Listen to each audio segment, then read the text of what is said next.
A big warning for all drivers out there. We are entering deer mating season, or more commonly called rut season. And that can mean major problems for motorists. News 10's Brittany EARL is live in the studio with more on what to be aware of in the coming months. Brittany? Mark, Patrice, you're more likely to hit a deer than to get struck by lightning or audited by the IRS. According to some of the country's largest auto insurers, Indiana is on the top 10 list for worst states for deer collisions. And as we enter October, we're only going to see more car versus deer accidents.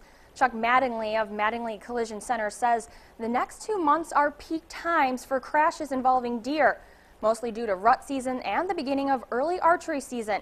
Just last week, he fixed 2 cars involved in deer accidents, and he says he could see up to 8 cars a week. But Mattingly says what's really interesting is most cars don't hit a deer. It's the deer that hits the car. We see the deer run into the car. Actually, they're trying to stop and they can't, and they actually just hit the side of the car.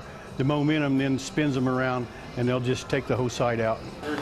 Now, State Farm Insurance says there are more than 1.5 million deer versus car crashes each year. That adds up to $1 billion in damages. One insurance agent says if you ever find yourself in that position, it's better just to hit the deer rather than swerve. If you hit the deer and you have comprehensive coverage on your car, then it's considered not at fault. It's the deer hits you. But if you swerve and miss the deer and go into a ditch and hit a tree or something, then it's covered under your collision coverage, and it's considered an at-fault accident. Now, here are some quick tips to remember this fall when you hit the roadways. Be attentive when driving and slow down. Use high beam headlights when driving in deer territory. If a collision with a deer is unavoidable, brake and hold the steering wheel straight.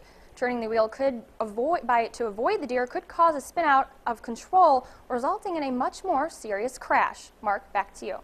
Thanks, Brittany.